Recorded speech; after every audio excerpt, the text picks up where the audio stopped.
সমুদ্র বাংলা সিনেমার, সেখানে আমি একদম একটা ফোঁটার চেয়েও কম। এই ইন্ডাস্ট্রির স্বাস্থ্য, অর্থনৈতিক স্বাস্থ্যটা সেটা খুব একটা ভালো নয়। কারণ আমি বিনোদনকে নিয়ে ঘুরছি সর্বক্ষণ, আমার পকেটে হোক, আমার ল্যাপটপে হোক, এরকম একটা জায়গায় cinema is dyeing art form. এরপরে ওটিটিতেই সিনেমা রিলিজ হবে, সিনেমা হলে হয়তো হবে না।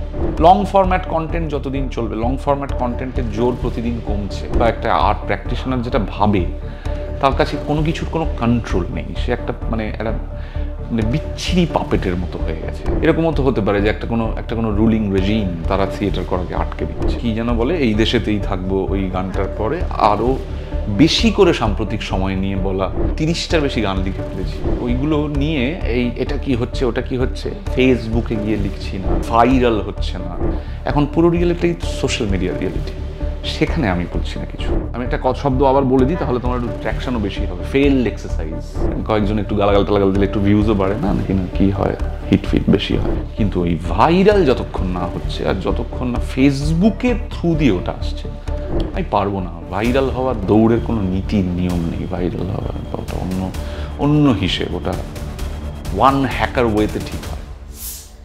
বাংলা সিনেমার সবচেয়ে ভার্সেটাইল অভিনেতা কে? এই প্রশ্ন যদি চায় পে চর্চার ঠেকে ওঠে, তাহলে যে মুষ্টিমেয় কয়েকজনের নাম উঠে আসবে, তাদের মধ্যে তিনি অবশ্যই রয়েছেন। তিনি কখনো নায়ক, কখনো গোয়েন্দা, কখনো তিনি মানুষকে হাসিয়েছেন, আবার কখনো খল চরিত্রে দুর্দান্ত অভিনয় করেছেন।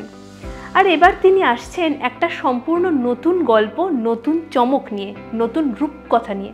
কি সেই রূপকথা? সেই গল্প আমরা আজকে আড্ডা মারতে মারতে শুনে নেব স্বয়ং অনির্বাণ ভট্টাচার্যের কাছে। Welcome to ABP live. Thank you, ধন্যবাদ। আমরা আজকে যে সিনেমাটা নিয়ে কথা বলতে বসেছি, সেটার কথা ইতিমধ্যেই সবাই জেনে গিয়েছেন, পক্ষীরাজের ডিম। তো এই পক্ষীরাজের ডিম তো রূপকথা আর কল্পবিজ্ঞানের একটা মিশেল। তোমার ব্যক্তিগত জীবনে এবং কাজের ক্ষেত্রে রূপকথাটা কতটা, তার কতটা প্রভাব আছে? আচ্ছা, ব্যক্তিগত জীবন বলতে পারবো না, কিন্তু সাহিত্য অনুরাগী হিসেবে আমার রূপকথার গল্প, সেটা ক্ষীরের পুতুল থেকে শুরু করে একেবারে শীর্ষেন্দু মুখোপাধ্যায়ের বা নতুন যারা লিখছেন, এমনকি সাক্ষ্যজিৎ ভট্টাচার্য পর্যন্ত যে রূপকথা রচিত হচ্ছে, প্রত্যেকটির প্রতি আমার আগ্রহ আছে একেবারে সাহিত্যের পাঠক হিসেবে। আগে আরও অনেক বেশি পড়া হতো, এখন আর অত হয় না। জীবনের রূপকথা আছে কি নেই আমি ওটা অত কিছু ভেবে দেখিনি, কিন্তু সিনেমার ক্ষেত্রে যদি বলি, সাহিত্য পাঠের ক্ষেত্রে যদি বলি, সিনেমা যে কোনো ভাষার সিনেমা, ইংরেজি cinema, Hindi cinema, Bangla cinema, একটা রূপকথা, ফ্যান্টাসি, এগুলো দেখতে চমৎকার লাগে, চিরকালই লেগেছে। এবং সেই অর্থে বলা যেতে পারে যে একটা কল্পবিজ্ঞানের ছোটবেলা থেকে শঙ্কু পড়া বা অন্যান্য বিভিন্ন জিনিসপত্র, যতটুকু যা পড়াশুনো করেছি, বিনোদন পাঠ্যর ক্ষেত্রেই বলছি, স্কুল পাঠ্য না, সেক্ষেত্রে যতটুকু যা ছিল, তাতে এরকম একটা কল্পবিজ্ঞানের গল্পে আমি অভিনেতা হিসেবে এসে জুড়লাম এই প্রথম। সেইটা খুব আনন্দ দিয়েছে। সেটা আমি মূলত এখানে সৌকর্যকে ধন্যবাদ দিতে চাইব, আমাদের পরিচালক সৌকর্য ঘোষাল।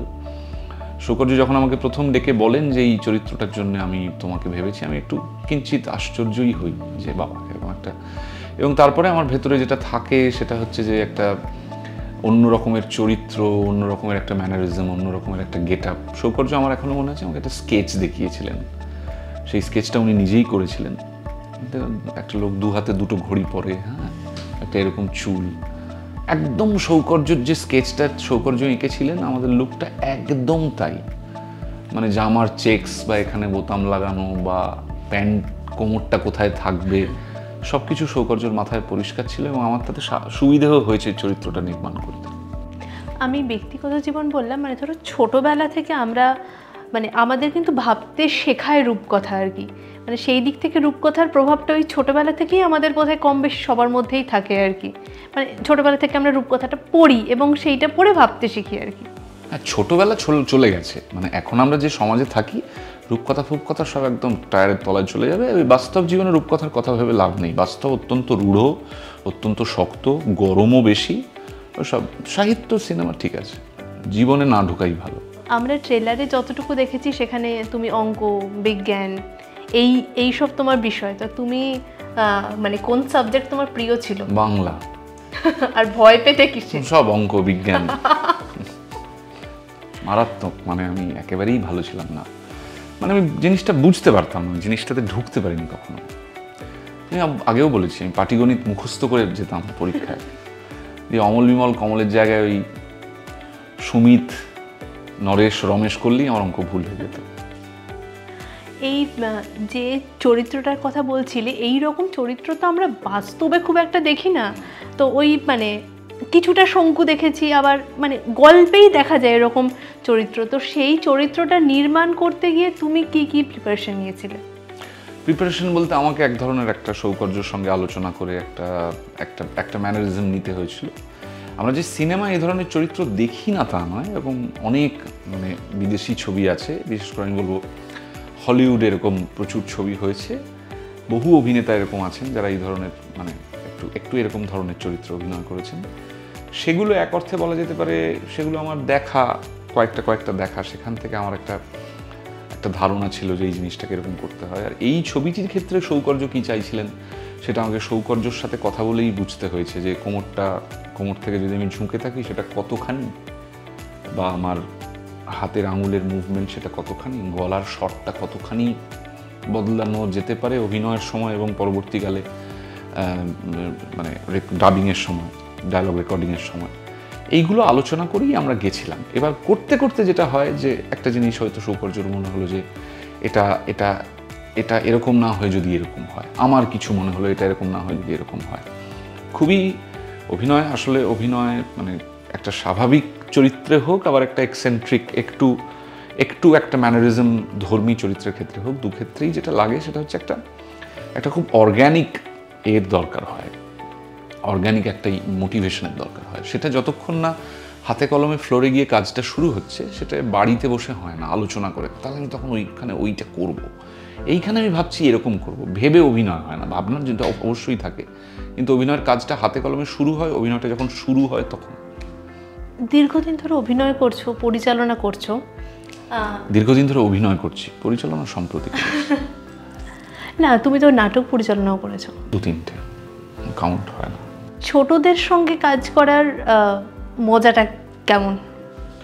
আমি সিনেমার ক্ষেত্রে বলবো খুব বিরাট যে আমি মজা পেয়েছি তা নয়। মানে আমি যদি পরিচালনা করতাম ছোটদের, যেটা আমি সৌকর্যকে দেখেছি, যে সৌকর্য একদম মহাব্রতকে যেভাবে গাইড করেছে, অনুমেঘার সাথে যে কমিউনিকেশন, মানে যেহেতু ওরা রেনবোজেলি করেছে এবং ঘোতনার পপিন্স মূলত আসছে রেনবোজেলির যে ইউনিভার্সটা সেখান থেকে, সেই অর্থে বলা যেতে পারে ওই ইউনিভার্সের দ্বিতীয় ছবি।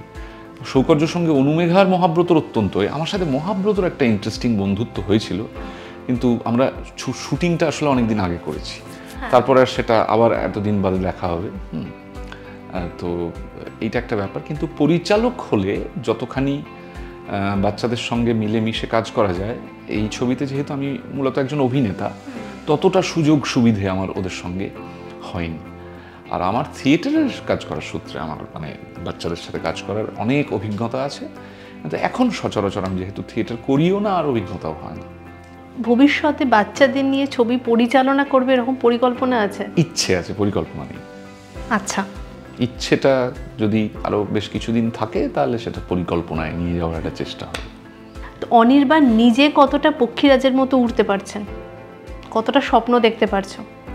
স্বপ্ন তো আমি প্রতিদিনই দেখি, মানে প্রত্যেক দিনই আমি মানে এই আশা নিয়েই কাজ করতে বেরোই, বা এই আশা নিয়েই ঘুম থেকে উঠি এবং নিজের কাজে মনোনিবেশ করি যে ভালো হবে, মানে একটা অন্যরকম হবে, একটা সুন্দর, একটা সুস্থ, মানে সকলের সব রকম সব কিছু নিয়ে একটা যে অবস্থাটাতে আছি তার থেকে একটা বেটার অবস্থাতে আমরা সকলে পৌঁছতে পারবো। এইটাই আমার কাছে পক্ষীরাজ এবং আমার স্বপ্ন জগৎ। এখনকার টলিউডের পরিস্থিতিতে কি মনে হচ্ছে দেখে, টলিউডে কাজের পরিস্থিতি, সেটা দেখে কি মনে হচ্ছে, কি ভাবছো? কোন পরিস্থিতি? টলিউডে বর্তমানে যেভাবে কাজ হচ্ছে বা কিছু কিছু সমস্যা তৈরি হয়েছে, কিভাবে সেটাকে দেখছো?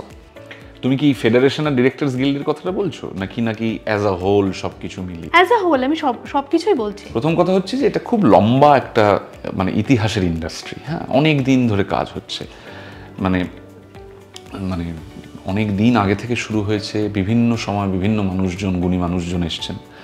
তো সেই ইতিহাসের রেখা বা পথ ধরে এলে আজকে ইন্ডাস্ট্রির কি অবস্থা, এগুলো একটু সামান্য ইতিহাস চর্চাটা করলে বা সামান্য ডেটা ঘাঁটলে, যে কত মানুষ বাংলা ছবি দেখেন কি না দেখেন, কি ছবি হয়েছে, কোন ছবি সফল হয়েছে, কোন ছবি অসফল হয়েছে, এটা খুঁজলেই মানে এটা ডেটা সায়েন্সের ওপর অনেকখানি দাঁড়িয়ে আছে। সেটা আমি বলার কেউ নই, কারণ এই বিরাট যে সমুদ্র বাংলা সিনেমার, সেখানে আমি একদম একটা ফোঁটার চেয়েও কম, মানে আমি 10 বছর হলো সবে এই ইন্ডাস্ট্রিতে কাজ করেছি। তো সেটা একটা নিজের গতিতে চলছে। হ্যাঁ, এইটা তুমি বলতে পারো যে এই ইন্ডাস্ট্রির স্বাস্থ্য, অর্থনৈতিক স্বাস্থ্যটা সেটা খুব একটা ভালো নয়। সেটার কারণটাও রকেট সায়েন্স কিছু নয়, মানে সেটার কারণ অনেকেই বলেছেন, অনেকেই আলোচনা করেছেন। কেউ ডিস্ট্রিবিউশন নিয়ে বলেছেন, কেউ ছবি কেমন হবে তাই নিয়ে বলেছেন, কেউ এক্সিবিশন নিয়ে বলেছেন, কেউ ছবির সংখ্যা নিয়ে বলেছেন, কেউ ছবির অর্থ নিয়ে বলেছেন। প্রত্যেকেই অ্যাড্রেস করেছেন। এমন কোনো লোক ফিল্ম ইন্ডাস্ট্রিতে নেই, বাংলা ফিল্ম ইন্ডাস্ট্রিতে পোস্ট প্যান্ডেমিক বাংলা সিনেমার ক্রাইসিস নিয়ে আলোচনা করতে গিয়ে কোনো একটা পয়েন্ট কেউ বলেননি এটা ঘটেনি। সবাই সব কথা বলেছেন। এখন সেটা আবার বারবার বলতে গেলে যেটা হয়, সেটা চর্বিত চর্বণ হয়। আর তুমি যদি সরাসরি প্রশ্ন করতে চাও যে ফেডারেশন আর গিল্ডের যেটা সেইটাও কিন্তু সব কিছুই অ্যাভেলেবেল আছে। মানে হাইকোর্টে কি হচ্ছে সেটা অ্যাভেলেবেল আছে, ফেডারেশনের পক্ষ থেকে যে বিবৃতি দেওয়া হচ্ছে সেটিও অ্যাভেলেবেল আছে, ডিরেক্টরসদের পক্ষ থেকে যে বিবৃতি দেওয়া হচ্ছে। ডিরেক্টরস মানে এখন বলা যেতে পারে যে 15 জন রিট পিটিশন যারা দাখিল করেছেন, আমিও তাদের একজন, তাদের পক্ষ থেকে কি বিবৃতি দেওয়া হচ্ছে সেটাও পাবলিক পোর্টালে অ্যাভেলেবেল আছে। আমি আলাদা করে কিছু ভাবছি না, আমি যা যা ভাবছি তা আমি এই সময়ের মাধ্যমে বলেছি। এখন কি টলিউডে ছবি একটু কম হচ্ছে বলে তোমার মনে হয়? ডেটা তাই বলছে। সেটা কেন হচ্ছে? দেখো, আমি তো সব কারণ বলতে পারবো না, ওপর থেকে তোমার যেটা মনে হয়। দেখো, অ্যাজ এ হোল আমার সারা পৃথিবীতেই সিনেমা কম হচ্ছে। হয়তো ভারতবর্ষেও সিনেমা কম হচ্ছে। Cinema is a dying art form. এই ফর্মটা মারা যাচ্ছে। এটা খারাপ লাগুক শুনতে, তেতো লাগুক, ইটস এ ট্রু ফ্যাক্ট।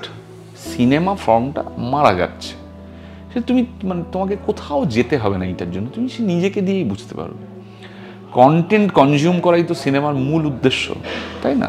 এখন আমরা যখন সিনেমা করি, কমার্শিয়াল ছবি, তখন ওগুলো বলতে ভাল লাগে যে সকলকে নিয়ে একসাথে মিলে মিশে হলে গিয়ে সেই যে পপকর্ন খেতে খেতে ছবি দেখা। আদতে উদ্দেশ্যটা আমাদের কি থাকে? কন্টেন্ট এন্টারটেনমেন্ট কনজিউম করা, বিনোদনের কাছে যাওয়া।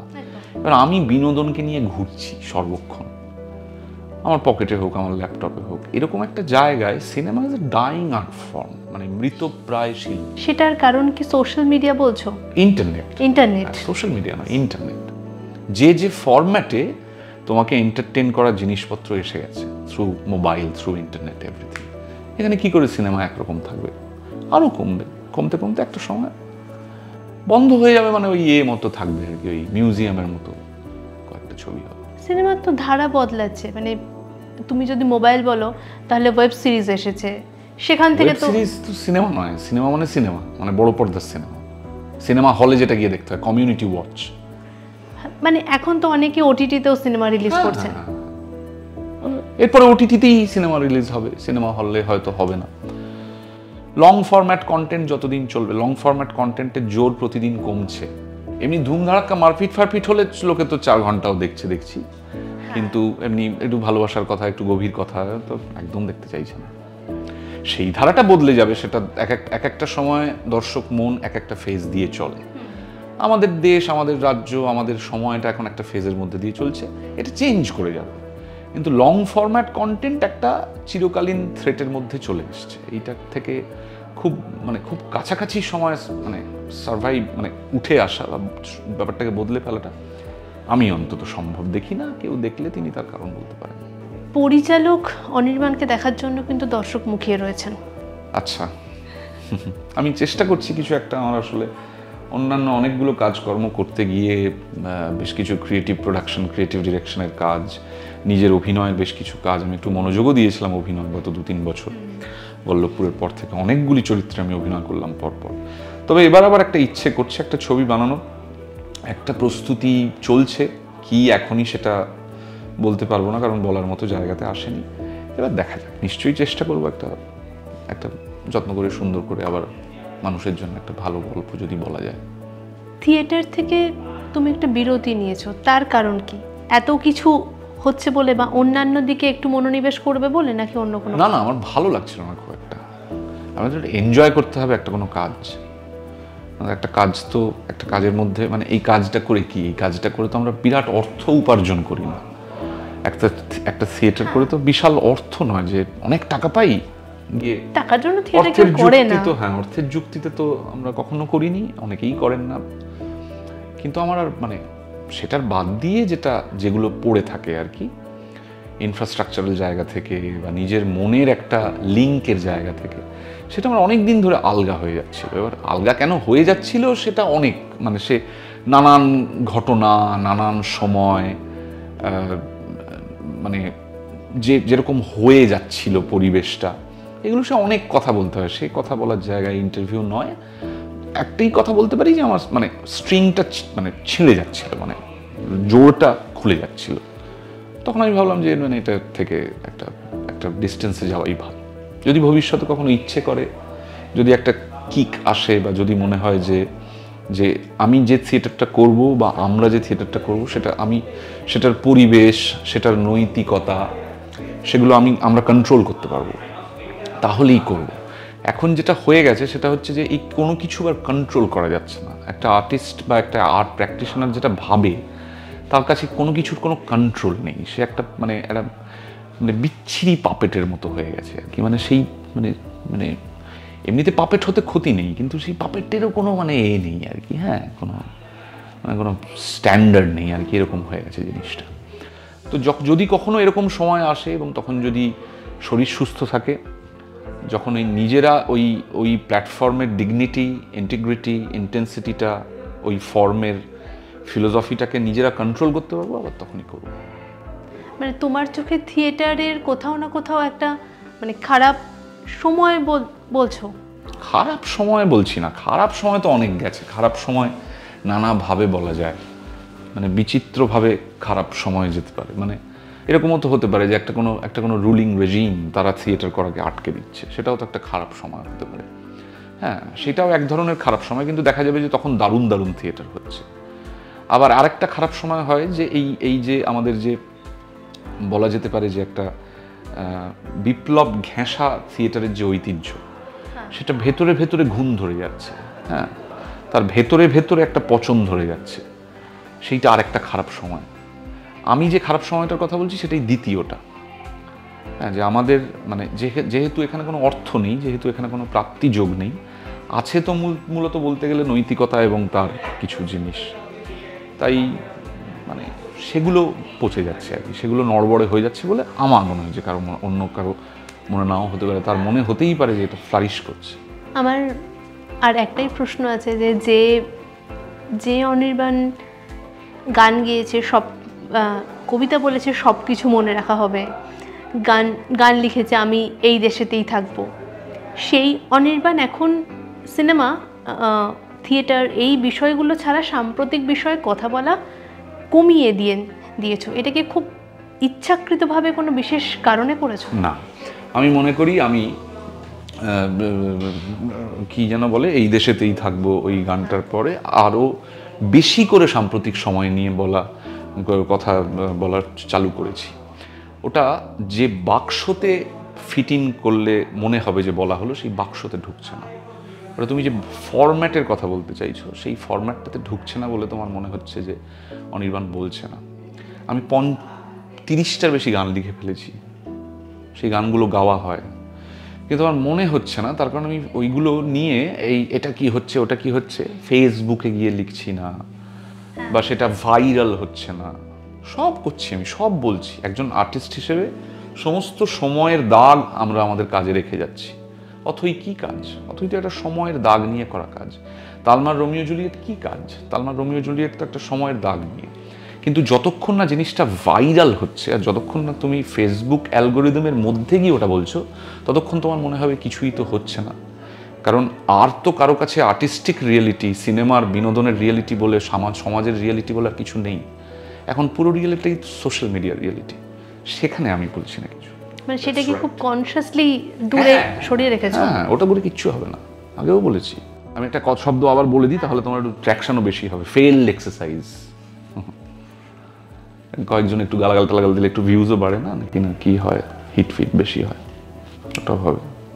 করি না ওটা আমি, কিন্তু আমি দ্বিগুণ কমেন্ট্রি করি আর কি এখন, সোশ্যাল ইস্যুজ নিয়ে বা নিয়ে সেই নিয়ে। এরকম ইস্যুজ আবার তুমি বলতে পারবে না যে ধরো একটা ফোনের অডিও ক্লিপ বেরোলো, এটা নিয়ে আপনার মত কি, ব্রডার জিনিস, বিগার ইস্যুজ আর কি। মানুষ কিভাবে ছিল, মানুষ কিভাবে আছে, এই ধরনের পলিটিক্স নিয়ে আমি প্রতি মুহূর্তে গান লিখে চলেছি। সেগুলো বেরোবেও, সেগুলো কেউ চাইলে ইচ্ছে করলে শুনতে পাবেন। যদি তিনি তাতে মনোযোগ দেন তাহলে তিনি বুঝতেও পারবেন, বিরাট মনোযোগ দিতে হবে না, ওপর মনোযোগ দিলেই বুঝতে পারবেন যে আসলে ওরা চলমান সময়টা নিয়ে, চলমান রাজনীতি, চলমান সমাজ জীবনটা নিয়েই কমেন্ট্রিটা করছে। কিন্তু ওই ভাইরাল যতক্ষণ না হচ্ছে আর যতক্ষণ না ফেসবুকের থ্রু দিয়ে ওটা আসছে, ততক্ষণ কোনো বলা নয়। দুর্ভাগ্যজনক, কিন্তু এটি সত্যি। ভাইরাল হওয়ার দৌড়ে তুমি একেবারেই নেই। আমি পারবো না। ভাইরাল হওয়ার দৌড়ের কোনো নীতি নিয়ম নেই। ভাইরাল হওয়ার ওটা অন্য হিসেব। ওটা ওয়ান হ্যাকার ওয়েতে ঠিক হয়। ওয়ান হ্যাকার ওয়ে হচ্ছে ফেসবুকের ঠিকানা সিলিকন ভ্যালিতে। বেশ, আমার এই মুহূর্তে ছবি নিয়ে এবং ছবির বাইরে নিয়ে আর কোনো প্রশ্ন নেই। তোমার ছবি পক্ষীরাজের টিমের জন্য অনেক শুভেচ্ছা, এবং হ্যাঁ, আমরা অবশ্যই পরিচালক অনির্বাণকে দেখার জন্য আবার অপেক্ষায় রইলাম। চেষ্টা করবো আমি। বাকি সমস্ত খবরের জন্য নজর থাক এবিপি লাইভে।